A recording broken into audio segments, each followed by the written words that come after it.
오늘 우리에게 주시는 하나님의 말씀입니다. 야곱이 길을 떠나 동방 사람의 땅에 이르러 본즉 들에 우물이 있고 그 곁에 양 세 떼가 누워 있으니 이는 목자들이 그 우물에서 양 떼에게 물을 먹임이라.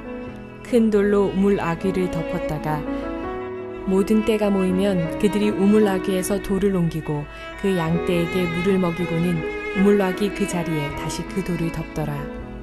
야곱이 그들에게 이르되 내 형제여 어디서 왔느냐? 그들이 이르되 하란에서 왔노라. 야곱이 그들에게 이르되 너희가 나홀의 손자 라반을 아느냐? 그들이 이르되 아노라. 야곱이 그들에게 이르되 그가 평안하냐? 이르되 평안하니라. 그의 딸 라헬이 지금 양을 몰고 오느니라. 야곱이 이르되 해가 아직 높은즉 가축 모일 때가 아니니 양에게 물을 먹이고 가서 풀을 뜯게 하라. 그들이 이르되 우리가 그리하지 못하겠노라. 때가 다 모이고 목자들이 우물 아귀에서 돌을 옮겨야 우리가 양에게 물을 먹이느니라.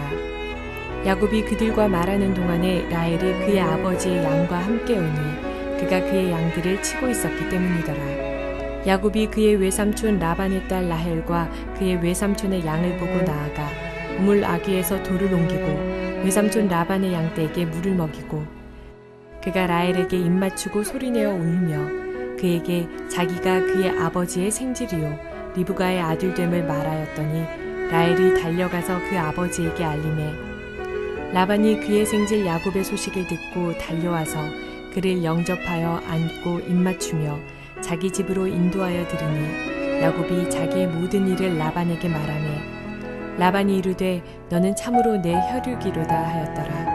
야곱이 한 달을 그와 함께 거주하더니. 사랑하는 성도 여러분, 평안하셨습니까? 오늘도 주님께서 주시는 말씀을 통하여 은혜 충만한 하루가 되시기를 바랍니다. 오늘 우리에게 주실 하나님의 말씀은 창세기 29장 1절서부터 14절 말씀입니다. 야곱은 이제 광야 생활을 거치다가 드디어 이제 하란 땅 근처에까지 오게 됩니다. 지금 야곱은 지도도 없습니다. 또한 어떤 특별한 목표 지점을 가진 어떤 나침반 같은 역할을 하는 기구도 없었습니다. 그럼에도 불구하고 그가 베델에서 하나님을 만나고 난 이후에 기쁨과 소망 가운데 출발을 하게 됩니다. 그것을 어떻게 알 수 있냐면은 오늘 1절을 보면은 야곱이 발행하여라는 표현이 나옵니다. 이것이 원문상의 뜻은 무엇이냐면은 굉장히 즐거운 마음으로 가볍게 힘있게 출발하는 모습을 그리고 있습니다. 이것이 왜 그랬습니까? 원래 야곱이 그 집에서 출발할 때는 걸음이 무거웠습니다. 마음이 슬펐습니다. 우울했습니다. 그런데 베델에서 하나님을 만나고 하나님으로부터 약속과 은혜를 받은 이후에는 그에게 소망이 생겼기 때문에 또한 믿음이 생겼기 때문에 마음이 가벼워진 것입니다. 그래서 발행이라는 표현을 한 것입니다. 어쨌든 야곱은 이러한 마음의 상태를 통해 가지고 하란 땅을 향해서 계속이 출발했던 것입니다. 그런데 하나님이 실제적으로 야곱을 어떻게 인도하신지를 보십시오. 지금 야곱은 그 하란 땅에 있는 외삼촌네 집을 알지 못합니다. 그냥 무작정 가는 것입니다. 그런데 오늘 본문을 보면은 참으로 기가 막히게 하나님의 인도하심에 따라 가지고 그의 삼촌 라반과 또 그의 딸 라헬을 만나게 됩니다. 지금 이제 그가 동방의 땅에 도착했다 했습니다. 동방의 땅이라는 것은 이제 가나안 땅 경계를 벗어나서 메소포타미아 지역에 들어섰다는 것을 말합니다. 그렇다면은 야곱이 여기까지 들어온 이후에 거기서 만난 어떤 목자들에게 물어봅니다. 혹시나 나홀의 성 라반이라는 사람을 아십니까? 라고 물어봤을 때 그 목자들이 그 라반이라는 사람을 안다고 말합니다. 또 그것뿐만 아니라 바로 라반의 딸인 라헬이 지금 여기 있는 우물로 양을 몰고 있습니다 라고 얘기를 해줍니다. 여러분, 이것이 우연의 일치겠습니까?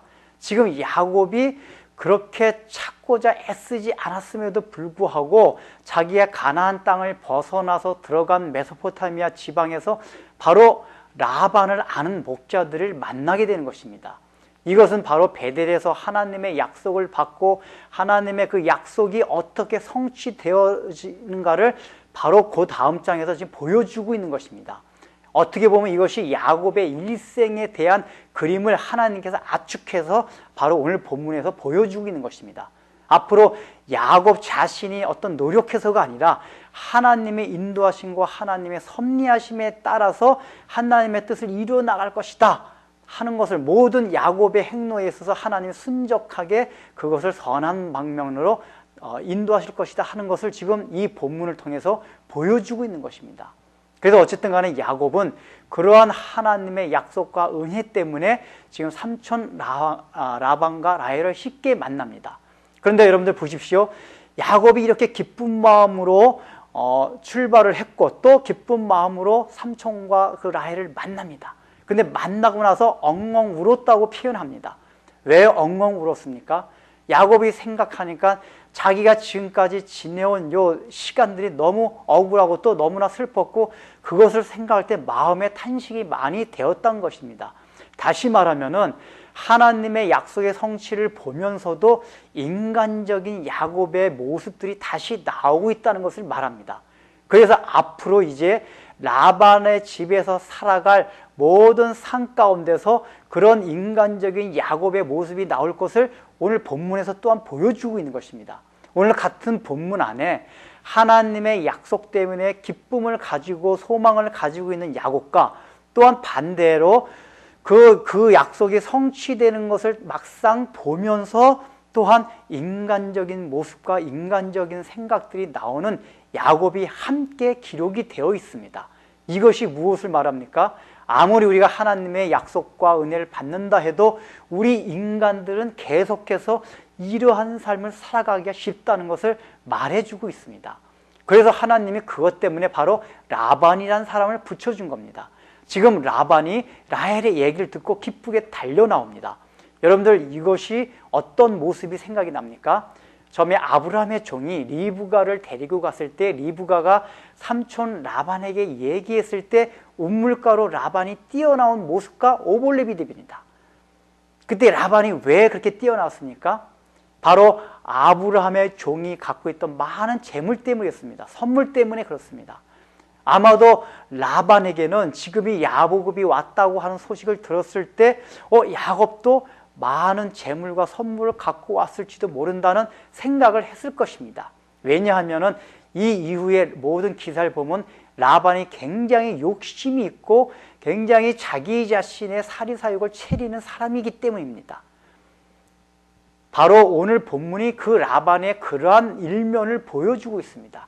이것은 이제 앞으로 라반 때문에 야곱이 얼마나 고난을 당하고 또 라반으로 인해서 야곱의 그러한 모습들을 깨닫고 꺾이게 되는지를 이제 먼저 보여주고 있는 것입니다. 기도하겠습니다.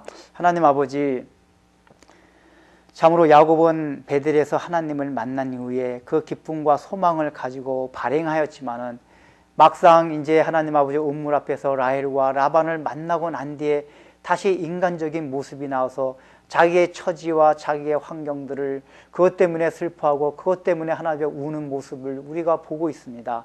이것이 우리의 모습이기도 하노니 참으로 우리가 이런 것을 생각하면서 우리의 신앙생활에 있어서 늘 하나님의 약속을 잊어버리지 않도록 하여 주시고 하나님께서 주시는 은혜를 간직함으로써 인간적인 생각과 인간적인 행동들이 나오지 않도록 늘 우리 자신을 추스릴 수 있는 은혜들을 허락하여 주옵소서.